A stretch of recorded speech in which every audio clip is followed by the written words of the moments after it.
21వ వచనం చదువుకుని మనం ధ్యానం. పెట్టని దానిని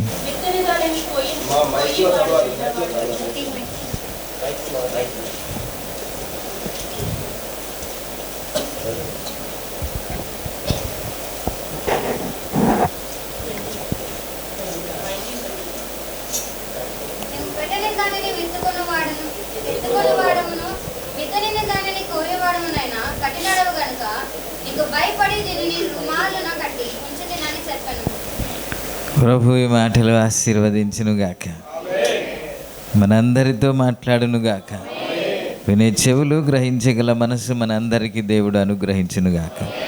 స్తోత్రం, హల్లెలూయా. చిన్న ప్రార్థన చేసి ధ్యానంలోనికి వెళ్దాం. పరిశుద్ధుడైన తండ్రి, నీకు వందనాలు ప్రభువా. ఈ పరిశుద్ధ దినాన అందరినీ ప్రవేశపెట్టావు, సజీవ లెక్కలో ఉంచినందుకు నీకే వందనాలు ప్రభువా. వచ్చిన ప్రతి ఒక్క బిడును బట్టి నీకే స్తుతిస్తున్నాను, మహిమపరుస్తున్నాను. రావాల్సిన ప్రతి ఒక్కరిని నడిపించండి, హృదయాన్ని తట్టండి ప్రభువా. నీవే మాతో మాట్లాడమని యేసు నామములో అడుగుచున్నాము తండ్రి, ఆమేన్. హల్లెలూయా. ఈ సందేశంలో ఒక మాట మీకు గుర్తు చేశాను. ఈ 2 సందేశాలు, రాబోయే 2 సందేశాలకి పునాదిగా కొన్ని మాటలు చెప్పడానికి ఇష్టపడుతున్నాను. రాబోయే దినాల్లో ఒక 2-3 సందేశాలు మీకు అర్థం అవ్వాలంటే, మనకు అర్థం అవ్వాలంటే, ఈ కొంత ఉపద్ఘాతము, పునాది, బేసిక్ కొన్ని మాటలు మనం తెలుసుకుంటేనే మిగతావన్నీ కొన్ని అర్థమవుతుంది. కాబట్టి బహుశా మీకు ఇంకా మర్మాలతో కూడినటువంటి మాటలు చెప్పుంటే బాగును అనిపించవచ్చు. కానీ ప్రతిరోజు బిర్యానీ తింటామా? కానీ స్పెషల్ రోజు మాత్రం బిర్యానీ ఉండాలి, లేకపోతే అది పండగ అనిపించదు.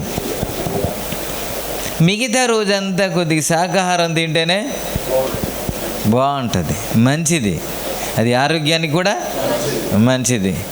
కాబట్టి ఎప్పుడు మర్మాలు కాకుండా కొన్ని సాధారణమైన మాటలు కూడా మన ఆత్మీయ జీవితానికి అవసరం. కాబట్టి కొన్ని మాటలు బిఫోర్ లాస్ట్ వీక్ కాకుండా బిఫోర్ లాస్ట్ వీక్లో ఏం చెప్పాను? ఏం చెప్పానండి? ఏంటంటే దేవుని కొరకు మంట, అదేనండి, ఏంటండి, దంచబడాలి. పోయిన వారం ఏంటి? ప్రభు బల్లే కదండి. పోయిన వారానికి ఇంక ముందు వారం ఏం చెప్పానండి?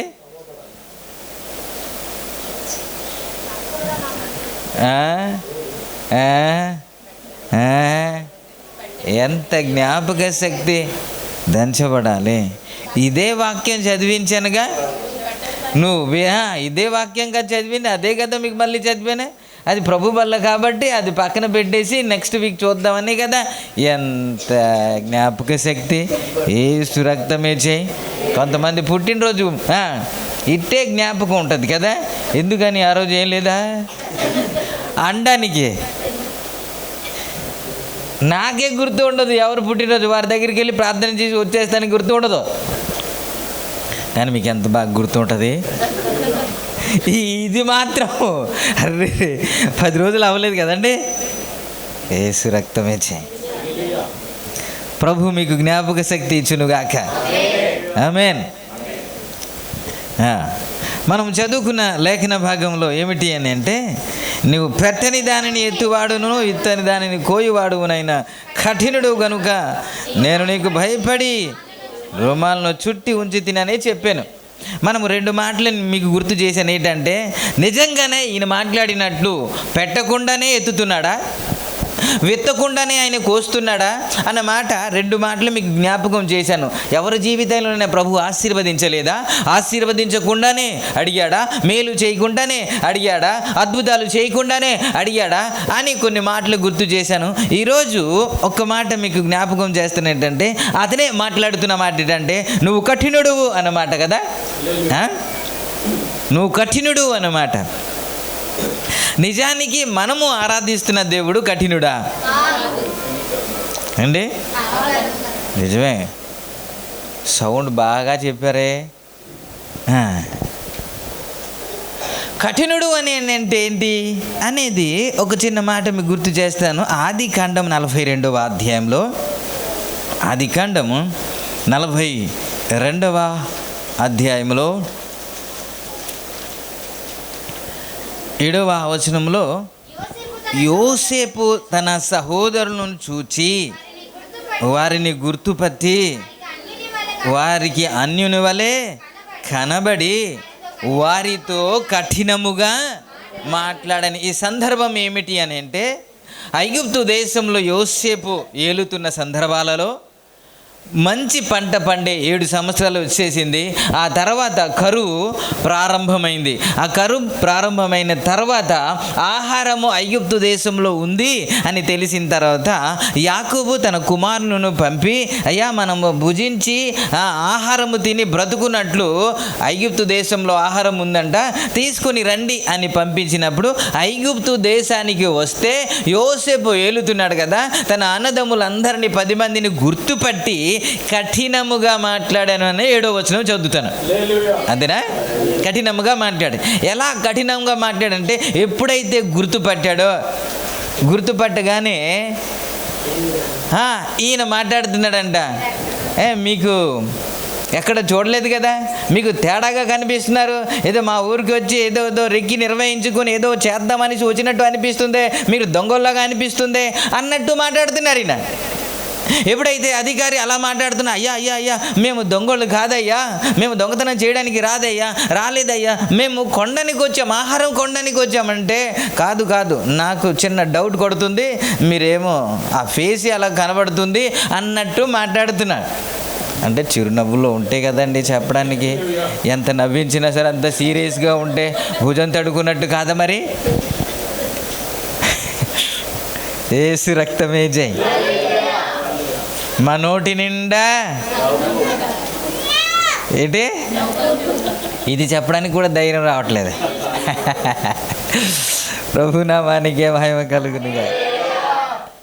వాళ్ళు పుసుక్కునే నోరు జారేశారు. ఏంటంటే, అయ్యా కాదయ్యా మేము ఒకే మనుషులకి 12 మంది. మీరు చదువుతున్నారు అట్లా 13వ వచనంలోనే. అలా చూస్తూ ఉండండి. మేము 12 మంది అయ్యా, ఒకే తండ్రికి పుట్టినవారు మేము. 10 మంది ఇగో ఇక్కడ ఉన్నాము. చిన్నోడేమో మా తండ్రి దగ్గర ఉన్నాడు, ఒకడేమో లేడు అని అంటాడు. ఎప్పుడైతే ఒకడు లేడు, చిన్నోడేమో అక్కడ ఉన్నాడు అనగానే, అలాగా మీరు దొంగలో లేకపోతే రెక్కి నిర్వహించడానికి వచ్చారో లేదో తెలియాలంటే మీ తమ్ముడిని ఇక్కడ తీసుకొని రండి అన్నాడంట. మీరు తమ్ముడిని తీసుకొని రండి అని చెప్పిన తర్వాత అలా మాట్లాడుతూ 17వ వచనంలో వారిని 3 రోజులు చెరసాల్లో వేసాడంట. ఏం చేశాడే?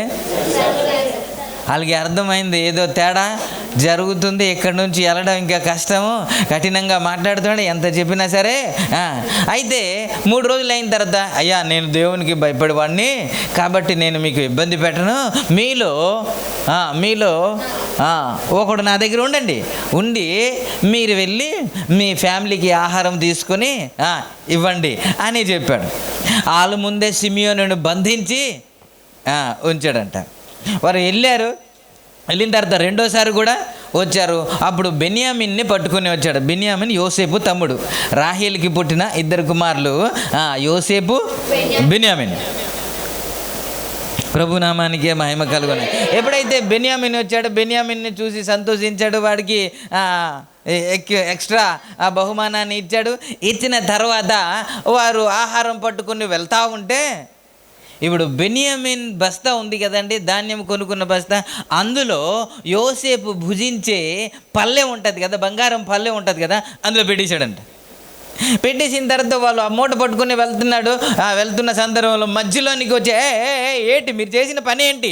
మా యజమానుడు ఆహారము తినే శకునము తినే గిన్నెనే పట్టుకుని వెళ్ళిపోతారా అని వాళ్ళని అడగాను. అయ్యా మేము ఎప్పుడయ్యా అలా చేసాం, అలా కాదయ్యా అనేసి ఎవరి దగ్గర దొరికితే వాడే ఇంకా అవుట్ అని అన్నాడు. అనగానే ఇంకంతా చూస్తే ఎవరి దగ్గర ఉంది ఏంటి? బెన్యామీన్ దగ్గర ఉందంట. 13వ వచనం 44, 13లో 12లో ఉంటుంది.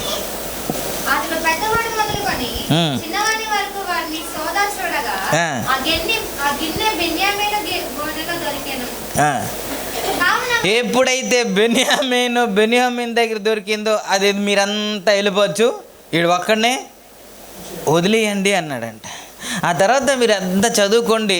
ఈ యూదా వెళ్ళి బ్రతిమిలాడుతూ అయ్యా అలా కాదయ్యా మా నాన్నగారు వద్దు అని కాళ్ళు ఏళ్ళ పట్టుకొని తీసుకొని వచ్చానయ్యా, వాడి కానీ మేము వెళ్ళిన తర్వాత కనబడకపోతే ఆయన ప్రాణం పోద్దయ్యా, ముసలివాడు మా తండ్రిని మేము పోగొట్టుకున్నట్టు అవుద్ది, ప్లీజ్ అయ్యా మీ కాలు పట్టుకుంటాను అని ఎంత చెప్పినా సరే యోసేపు వెళ్ళ. ఇప్పుడు ఎందుకు చేశాడు? అది తమాషాగా చేశాడు, ఏదో ఏడిపిద్దామని చేశాడు, ఏదో చూద్దాంలే అని చేశాడు, అది పక్కన పెడదాం. కానీ కఠినంగా మాట్లాడడం అంటే ఇదే కదా. అయ్యా మేము కాదు అన్నా సరే మాట్లాడుతున్న మాట ఇదే కదా కఠినంగా మాట్లాడాలంటే. నీ దేవుడు ఎప్పుడైనా సరే ఇలా కఠినంగా మాట్లాడా? ఎవడైనా సరే ప్రభువా నన్ను క్షమించు నాయనా అని ఆయన పాదాలు పట్టుకుని బ్రతిమిలాడితే కఠినంగా ఎప్పుడైనా నీతో కానీ ఎవరితో కానీ మాట్లాడా?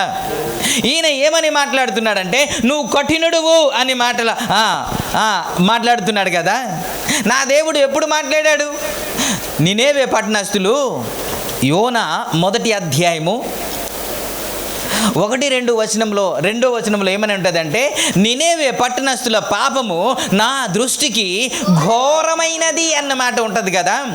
ఘోరమైనది అన్న మాట మనము చూస్తాము. అది దిగి వచ్చాడు, నాశనం చేసేద్దాము అని అనుకున్నాడు.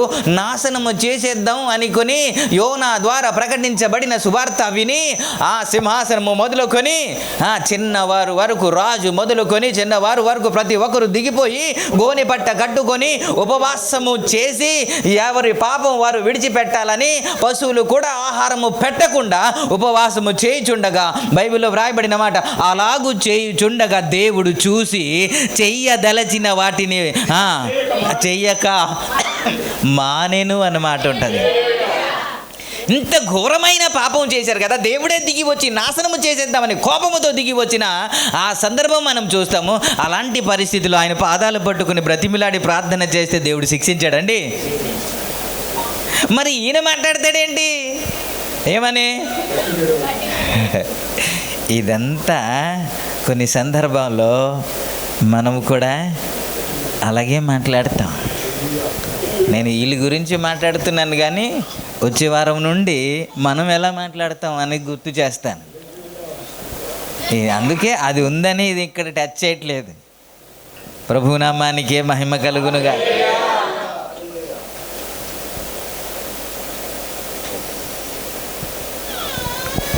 దావీదు ప్రార్థన చేసినప్పుడు, తప్పు చేసిన తర్వాత ప్రార్థన చేసినప్పుడు దావీదును క్షమించలేదా అండి దేవుడు? ఏమంటే క్షమించాడు కదా. దేవునికే కోపం వచ్చింది, ఆయన సహనమూర్తి, అయినా కోపం వచ్చింది. నువ్వు తప్పుకో మోసే, ఒక్క దెబ్బతో వీరిని చంపేస్తాం అని అనేటప్పుడు మోసే అడ్డుపడి, అయ్యా నువ్వు ఐగుప్తు దేశం నుండి నీ బాహుబలమును చాపి వారిని విడిపించావు కదా, ఒక్క దెబ్బతో వారిని చంపేస్తే నిన్ను గురించి ప్రజలు ఏమనుకుంటారయ్యా? నడిపించడానికి, వాగ్దాన దేశంలో చేర్పించడానికి శక్తి లేక మధ్యలో చంపేశాడు అని అనుకుంటారు కదా అని బ్రతిమిలాడి ప్రార్థన చేయగానే క్షమించలేదండి. ఇంత మంచి దేవుణ్ణి పట్టుకొని న్యాయమేనా? Praise the lord. మన దేవుడు కఠినుడు కాదు. Praise the lord. నయోమి అంటుంది 1వ అధ్యాయము రూతు గ్రంథము 1వ అధ్యాయము 21వ వచనంలో ఇలా మాట్లాడుతుంది. సార్ చదువుతారా? ఏంటంటే ఒక్కటి చూడండి, ఆమె సర్వశక్తుడు ఏడు చేశాడు సార్ చాలా. ఎవరెవరండి? నా దేవుడికి ఇంకొక పనే లేదు. ఎవరిని దుఃఖ పెడదామా, ఎవరిని బాధ పెడదామా, ఎవరిని ఏడిపిద్దామా, ఎవరిని గిల్లేద్దామా? అదేనా నా దేవుడికి పనే కాదా? మరి చదవండి ఇంకా.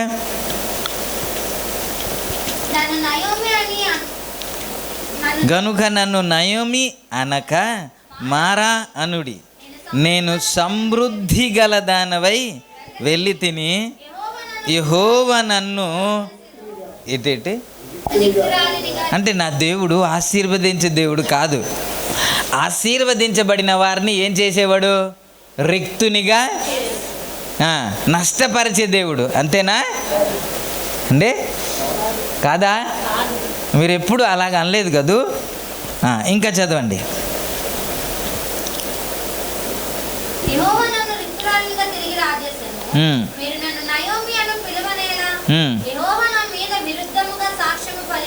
ఏంటంటే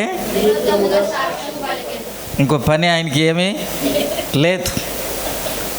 ఏమని పలుకుతున్నాడు? దాసు మంచోడు కాదు, వాళ్ళ ఫ్యామిలీ ఇదే నా దేవునికి పని, ఇంకొకటి లేదు. ఇంకా ఏంటి?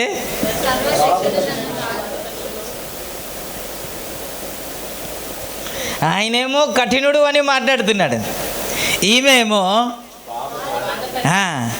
ఇబ్బంది కలుగజేశాడంట, బాధ కలుగజేశాడంట, విరుద్ధముగా సాక్ష్యం చెప్పాడంట, రిక్తునిగా చేసేసాడంట.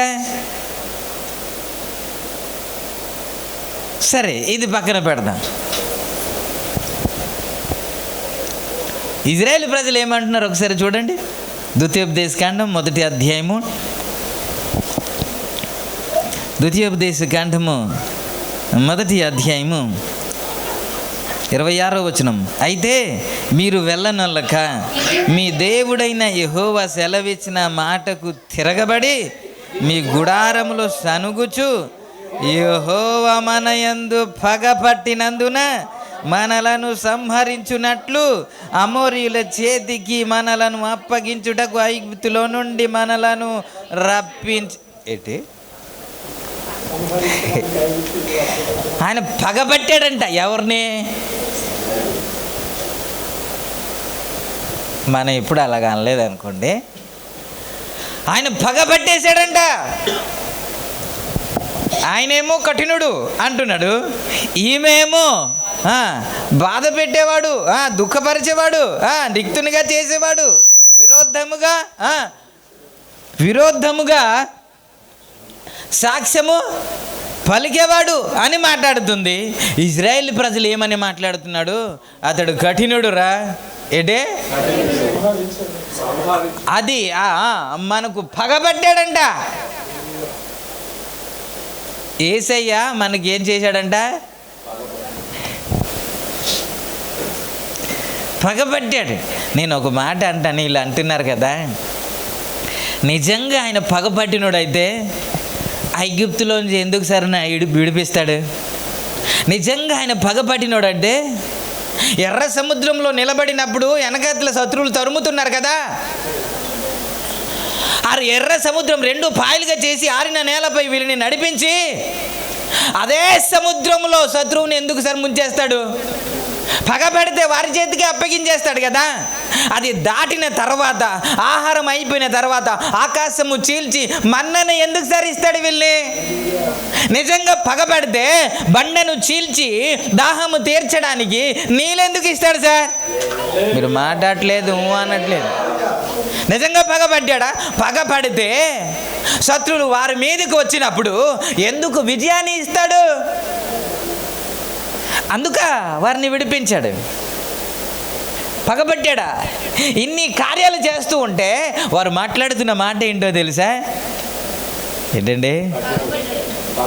పగబట్టాడంట. ఏం చేశాడు? పగబట్టాడు. నిజంగా ఆయనేమో కఠినుడు, ఈయనేమో రిక్తునిగా చేశాడు. వీళ్ళేమో పగబట్టాడంటాడు. నా దేవుడు పగపట్టలేదు. Praise the lord. నా దేవుడు ఎవడు తెలుసా? సర్వశక్తివంతుడే. ఒక మాట చెప్పనా? తల్లి అంటేనే ప్రేమ కదండి. ఏంటండి? తల్లి అంటేనే ప్రేమ, అంటేనే తల్లి గురించి దేనితో పోల్చగలం మీరు చెప్పండి? తల్లికి దేనితో పోల్చగలం? ప్రేమ అంటేనే తల్లి కదా. తన కడుపు మార్చుకొని కూడా బిడ్డలు తృప్తిగా ఉండాలని కోరుకునేదే తల్లి కదండి, కాదంటారా? అరే మీ గురించి పొగుడుతుంటే స్తోత్రం అంటలేదు మీరు.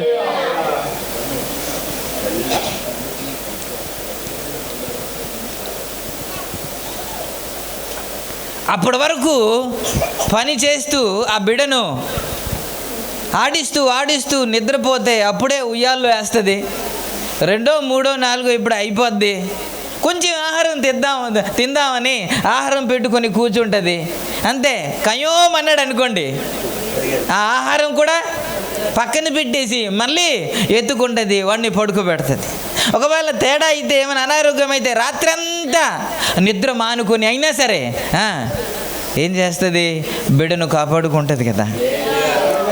అందుకే కదా తల్లి ప్రేమ గొప్పదే అన్నాం. స్తోత్రం. అలాగ పెంచిన ప్రేమ కన్న తల్లి ప్రేమ. అందుకే తల్లిదండ్రులు మనం ఎప్పుడు బాధ పెట్టకూడదు. వారు పెద్దోళ్ళు అయిన తర్వాత, వయసు మీద పడిన తర్వాత చిన్నపిల్లలుగా మాట్లాడవచ్చు, మీకు కోపం పుట్టించవచ్చు. కానీ చిన్నప్పుడు నీ ఎలా పెంచారు అనే దానికి మనం గుర్తుంటే ఆ విధంగా మనం ప్రవర్తించాం. చాలా సందర్భాలు మనం చూస్తూ ఉంటాం. తీసుకెళ్ళి అనాథాశ్రయంలో వేసేసిన తర్వాత ఒక యాంకర్ తీసుకొచ్చి ఇస్తూ ఉంటే, అక్కర్లేదండి మాకు తండ్రి అంటున్నాడు ఆయన కొడుకు. అతను అక్కర్లేదు, మేము బ్రతకడానికే కష్టంగా ఉంది, మేము బ్రతకడానికి కష్టం ఉంది, ఆయన మెడిసిన్కి కొనడానికి మాకు ఎక్కడ డబ్బులు అంటున్నాడు తండ్రి గురించి. నాకు చాలా ఆశ్చర్యం అనిపించింది.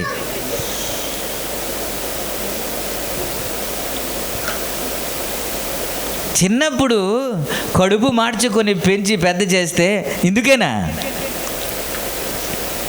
ఇదంతా ఎందుకు చెబుతున్నానంటే, తల్లి ఎంతగా బిడ్డలను ప్రేమిస్తే తల్లి కన్నా మిన్నైన ప్రేమ కదా నా యేసయ్యది. Praise the lord. బైబిల్ ఏం చెబుతుందంటే, తల్లి అయినా నేను నిన్ను, తల్లి అయినా మరచునేమో నేను నిన్ను మరువను, చూడుము నీ అరచేతులలో. తల్లి అయినా మర్చిపోతుంది కానీ నా దేవుడు నిన్ను. అంటే తల్లి కంటే మిన్నగా ప్రేమించే దేవుడు అని కదా యేసయ్య మాట్లాడుతున్నాడు. అంతే కదా, తల్లి కంటే మిన్నగా, తల్లి కంటే ఎక్కువగా ప్రేమించే దేవుడు. అందుకే యోహాను పత్రికలో 4వ అధ్యాయము 8వ మాటలో ఏమని మనం చూస్తామంటే, దేవుడు ప్రేమాస్వరూపి. ఎవరండి? దేవుడు ప్రేమాస్వరూపి అని దీర్ఘంగా ఇలా సాగదీశారు తెలుగులో. కానీ ఇంగ్లీష్లో గాడ్ ఈజ్ లవ్ అన్నాడు. ఏమన్నాడండి? అంటే దేవుడే ప్రేమ, ఇంకా ప్రేమ స్వరూపి అని సాగదీయకుండా దేవుడే ప్రేమ అండి. స్తోత్రం. ఇంకా దేవునికి ఏ నిర్వచనం మనం చెప్తాం? ఆయనే ప్రేమ, ఇంకేం లేదు. ఇంకా అలాంటి ప్రేమ గల దేవుడు, అలాంటి కృపగల దేవుడు, అలాంటి దయగల దేవుడు ఎలా మాట్లాడుతున్నాడంట? నువ్వు కఠినుడు అంటున్నాడు. ఇదంట బైబిల్లో ఇలా ఉంది. ఇర్మియా 31:3లో చాలా సంవత్సరాల క్రితం యెహోవా వాక్కు నాకు ప్రత్యక్షమై ఇలాగూ సెలవిచ్చెను, శాశ్వతమైన ప్రేమతో నేను నిన్ను ప్రేమించుచున్నాను గనుక విడువక కృప చూపుచున్నాను అన్నాడు. స్తోత్రం చెబుదాం గట్టిగా. హల్లెలూయా. అది ఏ ప్రేమ అండి? శాశ్వతమైన ప్రేమ అండి. ఏ ప్రేమ? శాశ్వతమైన ప్రేమ.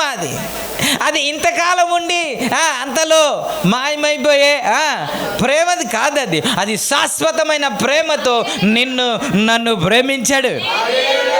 హల్లెలూయా. అందుకే యోహాను సువార్త 3:16లో దేవుడు లోకమును ఎంతో ప్రేమించెను కనుక తన అద్వితీయ కుమారునిగా పుట్టిన వాని యందు విశ్వాసమించు ప్రతి వాడు నశింపగా నిత్య జీవము పొందునట్లు ఆయనను అనుగ్రహించాను. Praise the lord. హల్లెలూయా. దేవుడు అంటే ఏంటండి? దేవుడు అంటేనే ప్రేమ సార్. ఈయన అంటాడు నువ్వు కఠినుడు. సరే, ఇంకో మాట పదం చేద్దాం. లూకాసు వార్త 4:22 మాటలో ప్రజలందరూ ఆయన గురించి సాక్ష్యము చెబుతున్న సాక్ష్యం ఏంటో తెలుసా? ఆయన నోట నుండి వచ్చుచున్న దయగల మాటలను చూచి లేకపోతే విని ప్రజలందరూ ఆశ్చర్యపడిరి అన్నమాట. తీసారా? మైక్లో చదవలేరా? 4:22 అప్పుడు అందరూ ఆయనను గూర్చి సాక్ష్యం ఇచ్చుచు ఆయన నోట నుండి వచ్చుచున్న దయగల మాటలకు ఆశ్చర్యపడి. స్తోత్రం చెప్దా అందరూ? మంచులందరూ గట్టిగా స్తోత్రం చెప్దా. హల్లెలూయా. ఏంటి, నా దేవుడు ఆ రోజే మాట్లాడా లేకపోతే ఎప్పుడు మాట్లాడా? ఒకరోజే మాట్లాడినందుకు సాక్ష్యం చెప్పారా లేకపోతే జీవితం అంతా మాట్లాడిందే చెబుతున్నారు వాళ్ళు? ఏమండి, ఇప్పుడు మనం ఎప్పుడైనా సరే మీరు సాక్ష్యం ఇలా చెప్పేస్తారా? ఒక్కరోజు మాట్లాడినందుకు ఎంత దయగలవాడండి అని అనేస్తావా? కాదది. ఆయన జీవితం అంతా పరిశీలించిన తర్వాత, ఆయన బ్రతుకంతా పరిశీలించిన తర్వాత, ఎలా జీవిస్తున్నారో అవన్నీ చూసిన తర్వాత లాస్ట్కి ఫైనల్గా మనం ఒక తీర్పు ఇస్తామంటే ఇతడు మంచోడు అని. ఒకే రోజు మాట్లాడిన ఒకే మాటను బట్టి నువ్వు బాగున్నావా, అలాగా మంచిగా ఉండు, తిను అని ఈ 2 మాటలను బట్టి ఇతడు మంచోడు అని మనం ఎలా సర్టిఫికెట్ ఇస్తాం? లేదు కదా. వీరు మాట్లాడుతున్నారంటే తన జీవితం అంతా మాట్లాడిన మాట ఏంటో తెలుసా? దయగల మాటలు సార్. మరి ఈయన ఏమంటాడు? ఇదే నువ్వు కఠినుడు అంటాడు కదండి. ఆయన దయగల దేవుడు. ఆయన శాశ్వతమైన ప్రేమతో ప్రేమించుచున్న దేవుడు. అందుకే అరుల్ రాజు గారు చక్కటి పాడు కదా, శాశ్వత ప్రేమతో నన్ను ప్రేమించావయ్యా, కృపా చేతనే నన్ను రక్షించావయ్యా. మరలా శాశ్వత ప్రేమతో నన్ను ప్రేమించావయ్యా, కృపా చేతనే నన్ను రక్షించావయ్యా. నీ ప్రేమ గొప్పది, నీ జాలి గొప్పది, నీ కృప గొప్పది, నీ దయ అద్భుతమైన పాట అండి. మరిచిపోయారు కానీ మరిచిపోయారు. అద్భుతమైన పాట, ఆత్మతో నింపబడి వ్రాసిన పాట. ఇప్పుడు మరిచిపోయి రకరకాల పాటలు పాడుతూ ఉన్నారు. దేవునికి ఇస్తున్నా మంచిదే.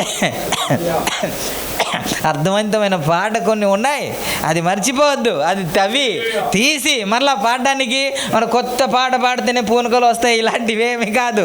యేసు రక్తమే జై. ప్రభునామానికే మహిమ కలుగును గాక. కాబట్టి ఈయన దయగల మాటలో ఒకే రోజు మాట్లాడింది కదా. మీరు ఇప్పుడు చూస్తారా? అపొస్తలుల కార్యం 11:26 ఏమని ఉంది అని అంటే, వారు అంతియోకలో సంఘంలో ఉండి 1 సంవత్సరం అంతా వాక్యమును బోధించారంట. అప్పుడు శిష్యులు అంతియోకలో క్రైస్తవులు అనబడిరి అన్నమాట ఉంటుంది. వారు కలిసి 1 సంవత్సరం అంతా సంఘంలో ఉండి బహుజనములకు వాక్యమును బోధించిరి. అటు తర్వాత మొట్టమొదట అంతియోకయలో ఏంటంటే ఎప్పుడెప్పుడు అంటే సంవత్సరం అంతా బోధించిన తర్వాత, సంవత్సరం అంతా బ్రతికిన తర్వాత, సంవత్సరం అంతా జీవించిన తర్వాత, వారి మాటలు, ప్రవర్తనలు, ఉద్దేశాలు అవన్నీ గమనించిన తర్వాత ప్రజలందరూ సర్టిఫికేట్ ఏమి ఇస్తున్నారంటే వీరు క్రైస్తవులు అని. ఇవన్నీ ఎందుకు చెబుతున్నానంటే, నా యేసయ్య ఒక్క మాట మాట్లాడినందుకు దయగల మాటలు అని ఆశ్చర్యపడలేదు. ఆయన జీవితం అంతా మాట్లాడుతుంది దయగల మాటలే. స్తోత్రం. ఇంత ప్రేమ కలిగిన దేవుణ్ణి ఈయన ఏం మాట్లాడతాడంటే, ఆయన కఠినుడు సార్ అంటాడు. సరే, ఈయన మాట్లాడుతున్నాడు కదా, అన్యుడైతే బాగున్ను, ఇతడు అన్యుడైతే బాగున్ను. ఇతడు అన్యుడు కాదండి, ఇతడు క్రైస్తవుడే, ఇతడు ఆరాధించేవాడే, ఇక్కడ సువార్త ప్రకటించేవాడే, ఒక బాధ్యత తీసుకున్నవాడే, ఒక బాధ్యత తీసుకొని పరిచర్య ధర్మాన్ని జరిగించిన వాడే. ఏమని మాట్లాడుతున్నాడంటే, వాళ్ళెవరో మాట్లాడితే మనకి ఎందుకు సార్, మనమేగా మాట్లాడతాం. ఉదయకాలం లేచి ప్రార్థన చేసేవారుగా మాట్లాడతాం. ఏమని? ఏం లేదు సార్. ఏమి? ప్రార్థన చేసింది ఈయనే, ఆరాధన చేసింది ఈయనే, సువార్త ప్రకటించింది ఈయనే, వాక్యం బోధించింది ఈయనే, ప్రేయర్స్ నడిపించింది అంటే మన గురించే మనమే మాట్లాడాలని చెప్తున్నానులేండి, మీరు ఫీల్ అవ్వకండి. ఏసు రక్తమే జై. ఏం మాట్లాడుతున్నాడు ఈయన కఠినుడు అని.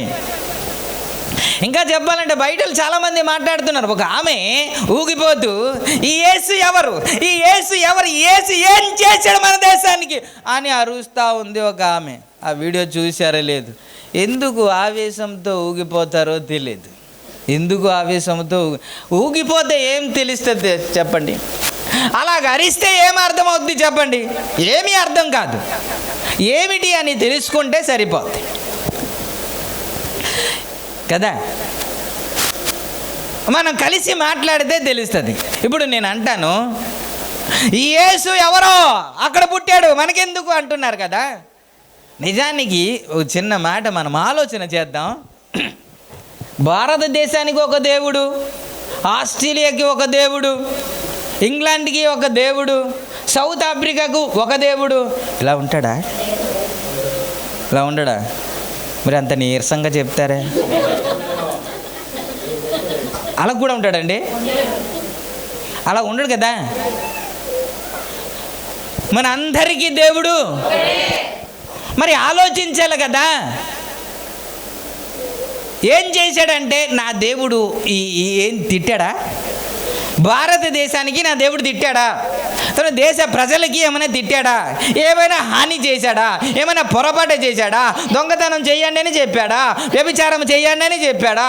మోసం చేయండి అని చెప్పాడా? నాశనం చేయండి అని చెప్పాడా? మరి ఏం చెప్పకపోతే ఎందుకని కోపం?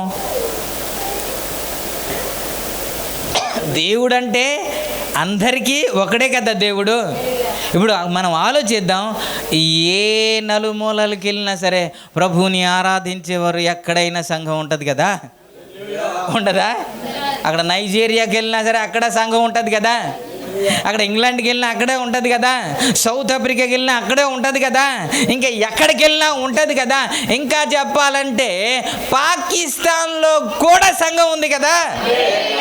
పోనీ ఎక్కడి నుంచి వెళ్ళిన వారు ఆరాధిస్తున్నారంటే కాదు, అక్కడే పుట్టి అక్కడే పెరిగిన వారే కదా ప్రభుని ఆరాధిస్తున్నారు.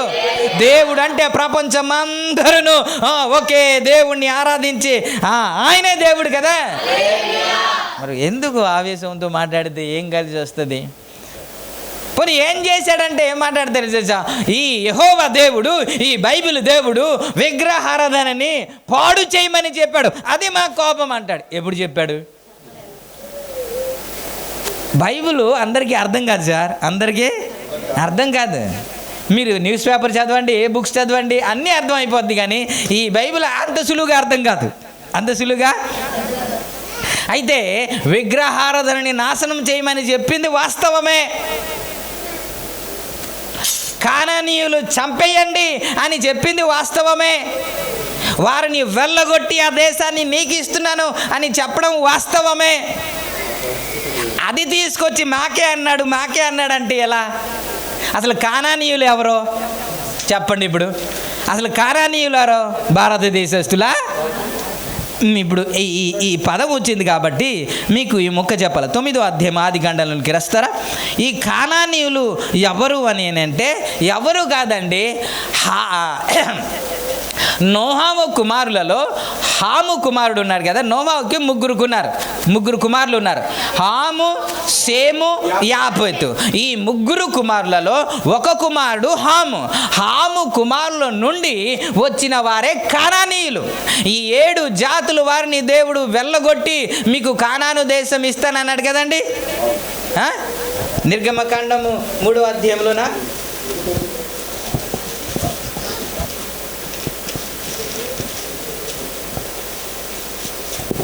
8వ వచనం చదువుతారా? 3వ అధ్యాయం 8వ వచనం. కాబట్టి ఐగుప్తుల చేతుల నుండి వారిని విడిపించి ఆ దేశంలో విశాలమైన మంచి దేశమును అనగా కానానీయులకును, హిత్తీయులకును, అమోరీయులకు, పెరిజ్జీయులకును, హివీయులకును, యబూసీయులకును నివాస స్థానమై పాలు తేనెలు ప్రవహించే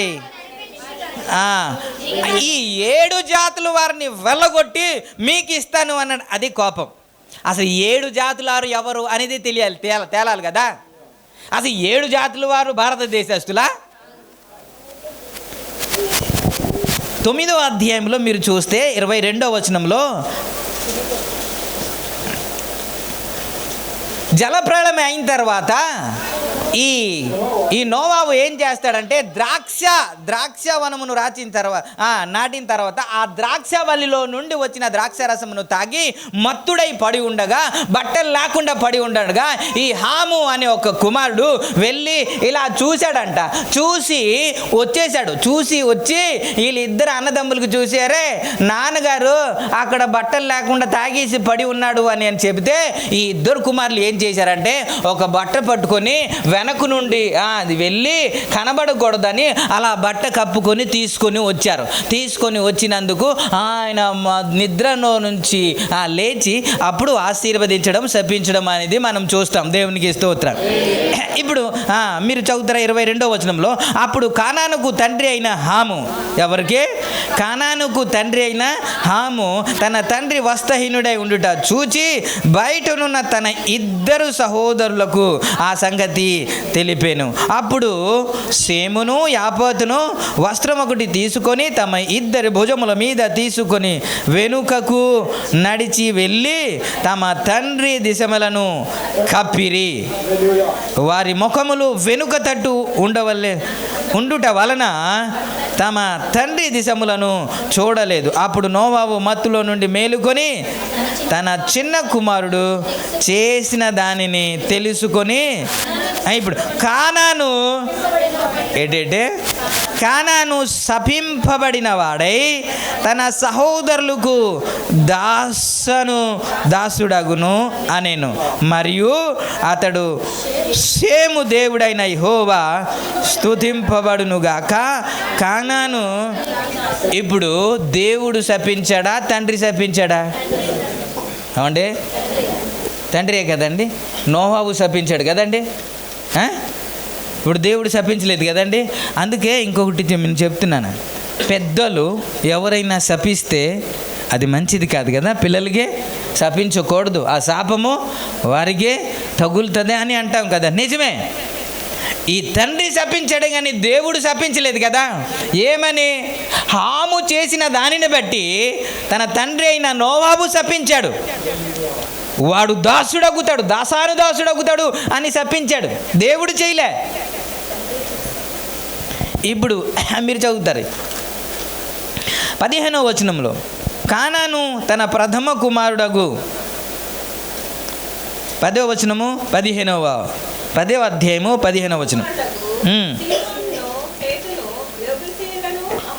యెబూసీయులను, అమోరీయులను, గిర్గాసీయులను, హివీలను, అర్కీయులను,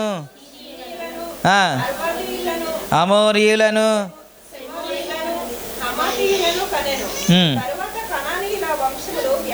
ఓకే, కానానులో నుండి వచ్చిన వారే ఈ 7 జాతుల వారు. ఇప్పుడు కానాను ఎవరు?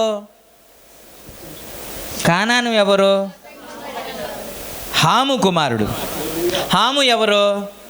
నోవాహు కుమారుడు. నోవాహు ఎవరు? దేవునికి భయపడినవాడు, దేవుని ఆరాధించినవాడు. ఇతడు అన్యుడు కాదు కదా. ఇప్పుడు దేవునిని ఆరాధించే ఒక కుటుంబంలో నుండి వచ్చిన ఒక వ్యక్తే హాము కదా. హాములో నుండి వచ్చిన వ్యక్తే కానాను కదా. ఇప్పుడు కానాను ఏం చెయ్యాలి? కానాను ప్రభుని ఆరాధించాలి కదా, దేవుని ఆరాధించాలి కదా. తాత ఎవరినైతే ఆరాధించాలో ఆయన్ని ఆరాధించాలి కదా. ఇప్పుడు తాత ఎవరిని అయితే ఆరాధించాలో ఆయన్ని ఆరాధించకుండా ఈయనకి నచ్చినట్లు ఈయనొకటి తయారు చేసుకొని ఇదే దేవుడు అని ఆరాధిస్తుంటే మరి తండ్రికి కోపం రాదా? అందుకే ఇప్పుడు నీ తాత ముత్తాత ఎవరిని ఆరాధించారో వారిని ఆరాధించకుండా నువ్వేమో తయారు చేసుకొని నువ్వు ఆరాధిస్తున్నావు కాబట్టి ఇది మంచిది కాదని కదా వారిని శిక్షించాడు. ఇప్పుడు బయట వాళ్ళని కాదు కదా, నోవాహు కుటుంబం నుండి వచ్చిన వారు సరైన మార్గంలో లేకుండా విగ్రహారాధన చేయుచుండగా ఆ విగ్రహారాధన తీసేయాలి, వారిని సర్వనాశనము చెయ్యాలని కానాను గురించి చెప్పాడు కానీ భారతదేశం గురించి కాదు కదా. ఇప్పుడు చెప్పండి, మీ పిల్లల్ని మీరు శిక్షించడానికి మీకు అధికారం లేదా? మరి దేవుడు తనని వెంబడించిన కుటుంబంలో నుండి వచ్చిన వారిని తనకి శిక్షించడానికి అధికారం లేదా? మరి ఈ కానానీయుల్ని శిక్షిస్తే, కానానీయులు తేడాగా జీవిస్తున్నారనిసి వారిని శిక్ష విధిస్తే నీకేమొచ్చింది? వాళ్ళని కాదు కదా. ఇప్పుడు ఇవన్నీ ఎవరి మీద అప్లై చేసుకుంటారు? మాకే అన్నారు. బైబిల్ అర్థం కాదు, వాళ్ళకి అనలేదు దేవుడు. నోవాహు కుటుంబం నుండి వచ్చిన వారు మీ తాత ముత్తాత ఎవరిని ఆరాధించాలో వారిని ఆరాధించాలయ్యా. నువ్వు తేడాగా జీవిస్తే బైబిల్లో ఏమనుంది? ఇన్నిసార్లు గద్దించిన లోబడిన వారికి హఠాత్తుగా మరణం వస్తుందని చెప్పాడు కదా.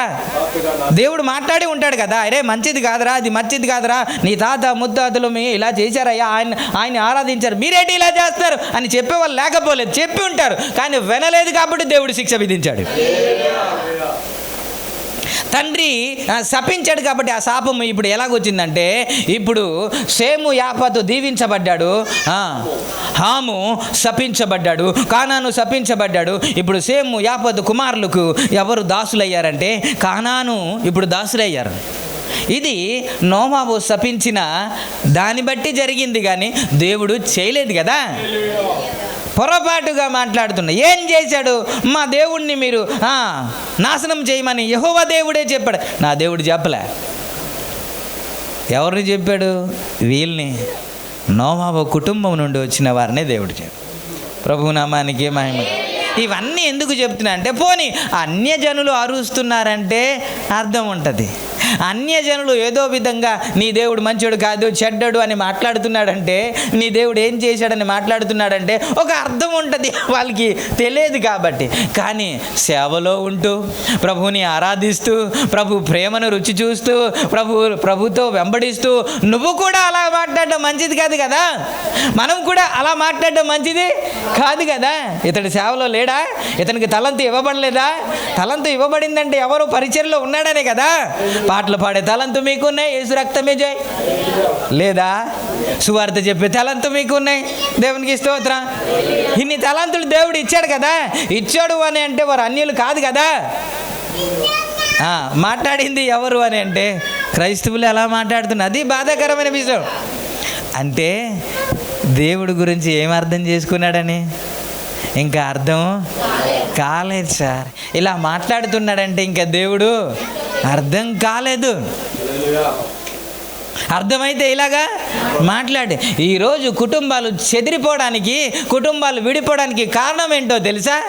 భార్య భర్తలు ఇద్దరు అర్థం చేసుకోలేకపోతున్నారు. భర్త అంటే ఏంటో తను ఇంకా అర్థం చేసుకోలేదు, భార్య అంటే ఏంటో తను ఇంకా అర్థం చేసుకోలేదు. కాబట్టి ఈవిడేమో తల్లి గురించి మాట్లాడతారు, ఇతనేమో వాళ్ళ కుటుంబం గురించి మాట్లాడతారు. వీళ్ళు ఇద్దరు కొట్టుకుంటారు. ఎందుకు అంటే భార్య భర్తల సంబంధం ఎట్టిదో ఇంకా అర్థం కాలేదు వీళ్ళకి. అందుకే విడిపోతున్నారు, అందుకే ఇలా మాట్లాడుతున్నారు. అక్క నీకు తెలియదక్క మా ఆయన సంగతి అని ఈవిడ మాట్లాడుతుంది. ఆయన అంటాడు ఆవిడ గురించి మీకు ఇంకా తెలియదండి, ప్రేమగా మాట్లాడుతుందని మీరు అనుకుంటున్నారంటారు. ఈయన అంటాడు వీళ్ళు భార్య భర్తలే, మళ్ళీ యేసు రక్తమే జై. ఒకే కంచంలో ఒకే మంచంలో తింటారు పడుకుంటారు. వీళ్ళు భార్య భర్తలే కానీ ఇంకా అర్థం చేసుకోలేదు. అందుకే అప్పుడప్పుడు మాటలు ఇలాగ వస్తున్నాయి ఇతనిలాగే. ఆయన కఠినుడు అని, ఏంటంట కఠినుడు అని అర్థం చేసుకుంటే ఎలా ఉండాలి తెలుసా? ఎవరైనా ఏం చెబితే, అక్క నీకు తెలుసా అక్క బండి ఎక్కుతూ వెళ్ళిపోతున్నాడు, ఎవరినో ఎక్కించాడు అక్క, ఎవరో నాకు అయితే తెలియదు కానీ ఎవరైతే ఎక్కారు ఆయనకంటే నిజమా అంటది ఇవిడ. ఆదికాండం 3వ అధ్యాయంలాగా 2వ వచనంలో ఆ సర్పం వచ్చిందంట. అన్నిటికంటే కుయుక్తి కలిగి ఉండి ఆమె అంటుంది ఇది నిజమా అని అడిగితే, ఆ నిజమా అని ఎవరు చెబితే నీ భార్య గురించి నీ భర్త గురించి ఏమిటే, నా భార్య గురించి నాకు తెలుసు అది నిప్పు అనాలి కదా. నా భర్త గురించి నాకు తెలుసు, అతను అలాంటి పని చేయడు అని నువ్వు మాట్లాడాలి కదా. నా దేవుడి గురించి నాకు తెలుసు, సాతానా పో అనాలి కదా. అన్నదా? అవ్వ అన్నదా? ఏదో నిజమా అంటే నిజమే నిజమే నిజం. అందుకే కందిపప్పులో కాలు వేస్తూ ఉంటారు వీళ్ళు. ఏంటి? నీ దేవుడి మాట వినాలా, సర్పం మాట వినాలా? ఒకసారి మీరు ఆలోచించండి కదా.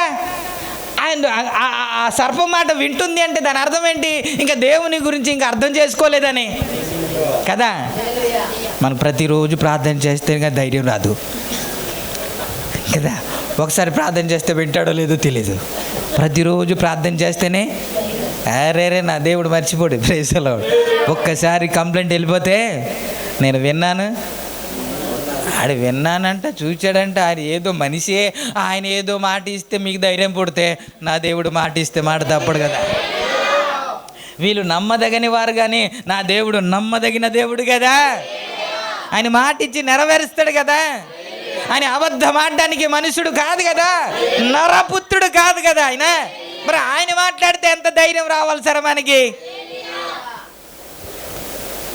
ప్రభునామానికే మహిమ కలుగును.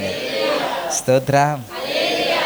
ఆయన మాట్లాడిన మాట అర్థం చేసుకోక పక్కన ఉన్న వదిన మాట్లాడుతుంటే నిజమా అని నమ్మింది, తోట నుంచి వెలివేయబడింది. ఇద్దరు విడిపోయారు. యేసు రక్తమే చెయ్యి. ఈరోజు విడిపోవడానికి కారణము వదినా అని వస్తారే వీళ్ళు బెట్టే. నిజానికి దావీదుకు సౌలుకు ఏ గొడవ లేదండి, ఏ గొడవ లేదు. వీళ్ళు ఆడవాళ్ళు ఉన్నారే వీళ్ళే తగిలించారు. ఎందుకు సార్? ఆడు ఏదో యుద్ధం చేశాడు, వస్తున్నాడు. ఆడు సౌలేమో 1000 కొలది, ఈడేమో 10,000 కొలది. ఆ పాటే ముంచేసింది. దేవునికి స్తోత్రం. ఎప్పుడు చంపేద్దామా అని చూస్తున్నాడు సౌలు. ఏం చేశాడు? అయ్యా నేను ఏం చేశానని ప్రతిసారి చెప్పిన, నువ్వేం చేయలేదు కానీ ఈ పాటే ఇది చేసిందే.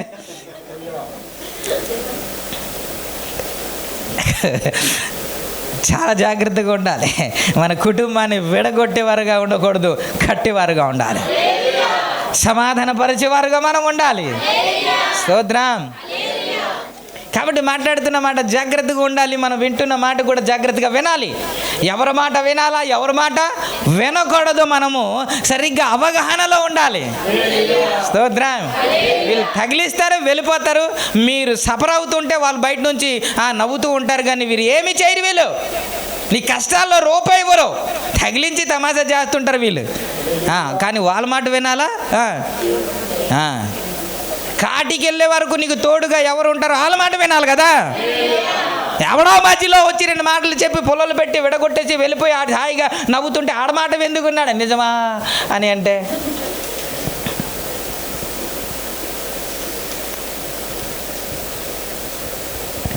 ఎందుకు నమ్మింది అని అంటే దేవుడు ఏంటో ఇంకా అర్థం కాలేదు.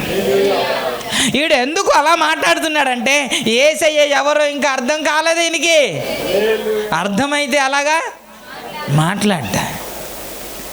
కష్టంలో కూడా ఇబ్బందిలో కూడా మనము ఆయన మీద నెగిటివ్గా మాట్లాడకుండా పాజిటివ్గా మాట్లాడాలంటే ఆయన ఎవరో మనకు అర్థం కావాలి. ఇప్పుడు మీకు ఇర్మియా గురించి ఒక మాట చెప్పాను కదా, అది నేను చెప్పి ముగించేస్తాను. విలాపవాక్యము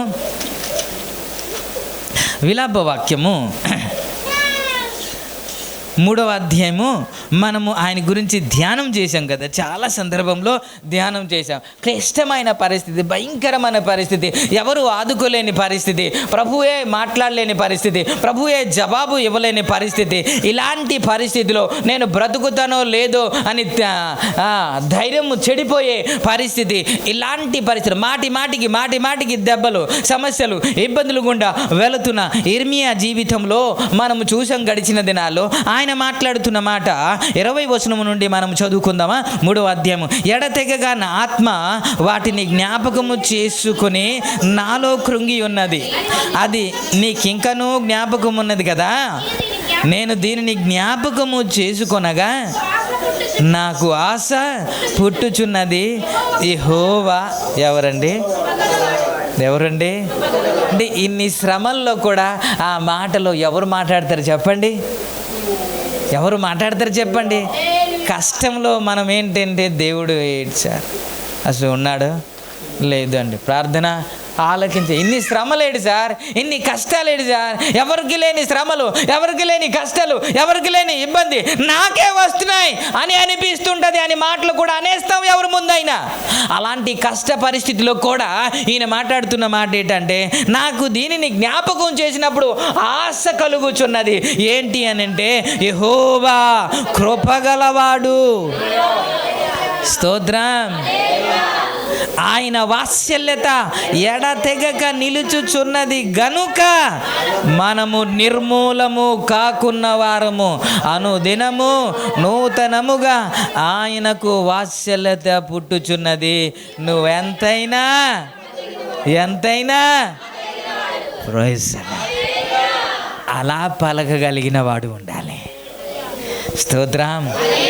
కష్టాల్లో కూడా నా దేవుడు నాతో ఉన్నాడు, కష్టాల్లో కూడా నా దేవుడు నా పక్షాన ఉన్నాడు, ఆయన కార్యము చేస్తాడు ఆయన అని పలకగలిగిన వాడే ఆయన ఏంటో అర్థం చేసుకున్నవాడు.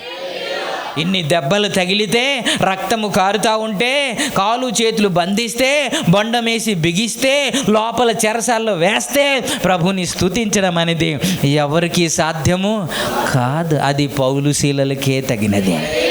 Praise hello. ఏమని పాడుతూ ఉంటారో, ఎందుకని పాడారు అంటే నేను అనుకుంటాను, ఏది చేసినా దా దేవుడు మంచికే చేస్తాడు, ఏది జరిగినా అది దేవుడు మంచికే చేస్తాడు, అది ఆశీర్వాదానికే మార్గాన్ని దేవుడు చేస్తాడు. గడిచిన వారంలో నేను జ్ఞాపకం చేశాం కదా, నా దేవుడు శాపమును ఆశీర్వాదంగా మార్చే దేవుడు. స్తోత్రం.